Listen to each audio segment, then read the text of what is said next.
আজকের এই ক্লাসে আমরা তোমাদের সাথে এমন একটি ইমেল ফরম্যাট শেখাতে চলেছি যেখানে এখান থেকে তুমি মিনিমাম 8 থেকে 9 মার্ক খুব অনায়াসে পাবা।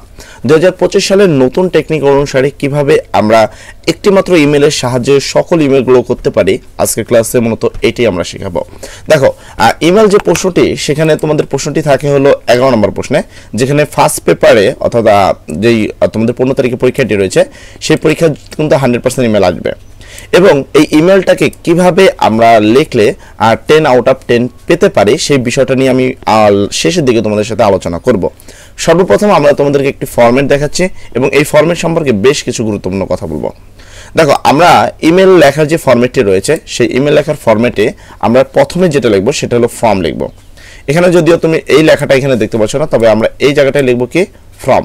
তো আমরা এখানে ফর্ম লিখে দিব, FROM, ফর্ম। ঠিক আছে, এই ফর্ম লেখাটি আমরা এখানে যুক্ত করে দেব। তো এই জায়গাটা নিলাম, এখানে উপরে লিখবো ফর্ম। ফর্ম মানে হলো কি, ফর্ম মানে হলো তোমার নিজের ঠিকানা। ধরো যেমন আমার নাম, অথবা ধরো আমরা একটা ইমেলে আসি, এখানে একটা ইমেল দেখতে পাচ্ছি যেখানে বলা হয়েছে ইউ আর আবিদ। তো এখানে কিন্তু আমার নামটা সিলেক্ট করে দিছে, যা আমি ছেলে হলে আবিদ আর মেয়ে হলে আবিদা।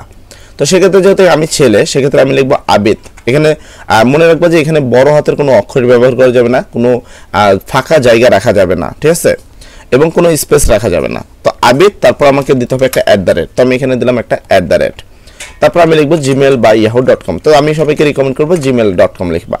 তো আমি এটাকে এখানে অ্যাকুরেট করে দিলাম যে ফ্রম কি, ফ্রম আবিদ @gmail.com। এর পরবর্তীতে যদি আসি, তোমাকে লিখতে হবে টু মানে হলো তোমার বন্ধুর নাম।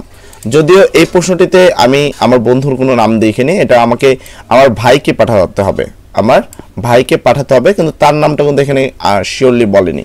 তাই এখানে তুমি যে কোনো একটা নাম ব্যবহার করতে পারো, কোনো সমস্যা নেই। এখানে আমরা ধরে নিলাম যে তাসিন, তাসিনের সাথে আমরা কিছু একটা যুক্ত করে দিলাম, বাট তাসিন লিখলেই হবে। দেন আমরা আবার লিখলাম @gmail.com। এরপরে এই জায়গাটায় যে ফাঁকা যে স্থানটি রয়েছে, এখানে তোমাকে আরেকটা জিনিস যুক্ত করতে হবে। সেটাকে কোন জায়গাটায়, যে ফাঁকা জায়গাটায়, এই ফাঁকা জায়গাটা তোমাকে যুক্ত করতে হবে কি, আমরা সেটা একটু দেখব। এখানে তোমাকে যুক্ত করতে হবে সেন্ড। কি যুক্ত করতে হবে? সেন্ড। কারণ 2025-এ তোমাকে আপডেটলি লিখতে হবে যেন তুমি অবশ্যই 10 আউট অফ 10 অথবা 10 আউট অফ 9 তুমি পাও। ঠিক আছে, তো কিভাবে সেটা সম্ভব? সেন্ড মানে হলো তুমি যেই দিন পরীক্ষাটি দিবে। সাপোজ আমি ধরো আজকের যে ডেট, সেটা হলো 13 তারিখে আমি তোমাদেরকে শেখাচ্ছি, তো আমি লিখবো 13। এবং মাসটা আমি চাইলে কিন্তু লিখতে পারি কি 4 মাস, কিন্তু আমরা এইভাবে মানে 4 মাসটা না লিখে আমরা 4 মাসের অনুসারে লিখবো। কি হয়? জানুয়ারি, ফেব্রুয়ারি, মার্চ, এপ্রিল, মানে এটা হলো এপ্রিল মাস। তো আমি সেক্ষেত্রে এপ্রিলের যে শর্ট ফর্মটা সেটা লিখবো APRIL, এপ্রিল। তো এইভাবে লিখতে পারে। জানুয়ারি হলে জান লিখলে হয়, JAN, জান। ফেব্রুয়ারি হলে FEB, ফেব, একটু লিখলে কিন্তু যথেষ্ট। এবং আমরা সালটা লিখে দিব। তারপরে এই জায়গায় তোমাকে 2টা ডট ইউজ করতে হবে এবং তোমাকে ডেটটা, মানে তোমাকে এখানে সময় লিখতে হবে, যে সময়টা তুমি এই প্যারেটটা লিখছো। যেমন আমি এখন লিখছি 4:50, তাই না? আমি এখানে লিখে দেবো 4:50।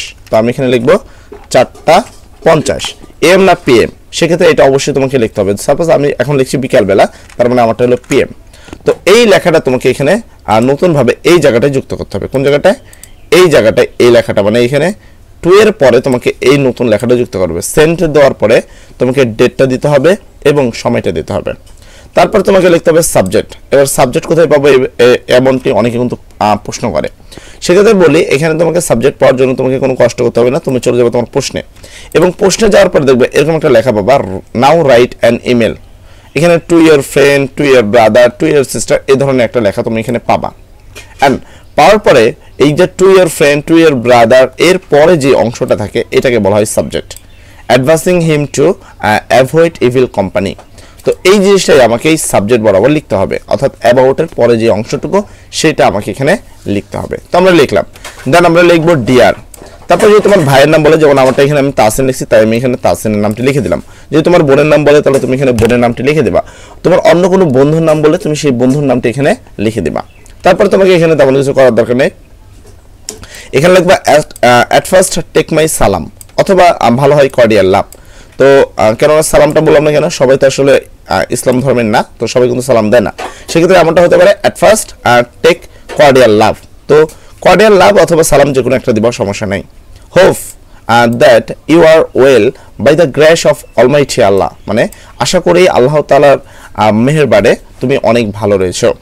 এখানে বলা হয়েছে আই এম অলসো ফাইন, আমিও ভালো আছি। নাও এখন আই এম রাইটিং অ্যাবাউট, আমি লিখতে চলেছি। অ্যাবাউট কি, অ্যাবাউটের পরে তোমাকে এখানে লিখতে হবে সাবজেক্ট। কি লিখতে হবে এখানে, এখানে লিখতে হবে সাবজেক্ট। তো এই সাবজেক্টটা তুমি কোথায় পাবা, এই যে সাবজেক্ট এটা তুমি কোথায় পাবা, সাবজেক্টটা তুমি সেম ভাবে এই যে তোমার যেখানে রয়েছে আমরা অলরেডি যেভাবে সাবজেক্টটা খুঁজেছি সেভাবে এই সাবজেক্টটাকে এখানে নিয়ে আবারও বসিয়ে দেবো, ঠিক আছে। তো এই জায়গাটা তুমি কি করো, অ্যাবাউটের পরে এসে এই যে প্রশ্নের যে লাইনটুকু এই লাইনটুকু তুমি এখানে লিখে দিবা। তারপর বলা হয়েছে যে বিষয় এসেছে মানে পরীক্ষা আসবে সেই বিষয়ের ভিত্তি করে 2-3 লাইন লিখতে হবে। এটা ডিপেন্ড করে তুমি পারবা কি পারবা না। আমরা যদি এই বিষয়টা নিয়ে শেষের দিকে দেখিয়ে দিব, তুমি যদি পারো সেভাবে লিখতে পারো, আর যদি না পারো কোনো সমস্যা নেই, এই জায়গাটা তুমি ছেড়ে দিতে পারো। যেমন সাপোজ ধরো এই জায়গায় যদি প্রশ্নটা সেটা তোমাকে অ্যাডভাইস করতে বলছে, তাকে উপদেশ দিতে বলছে কি বিষয়, কোম্পানি যে ইভিল কোম্পানিগুলো রয়েছে সেই কোম্পানিগুলো থেকে কি করতে, তাকে এড়িয়ে চলতে, সে বিষয়ে তাকে একটা উপদেশ দিতে হবে। সেক্ষেত্রে উপদেশটা তোমার যে কোনো হতে পারে, এখানে লাইন ভেদে ভিন্ন হতে পারে, ঠিক আছে। তো তুমি এটা লেখার চেষ্টা করবা, যদি না পারো কোনো সমস্যা নেই, এইগুলো লিখতে অলরেডি তোমার অর্ধেক পেজের বেশি জায়গা খেয়ে নেবে।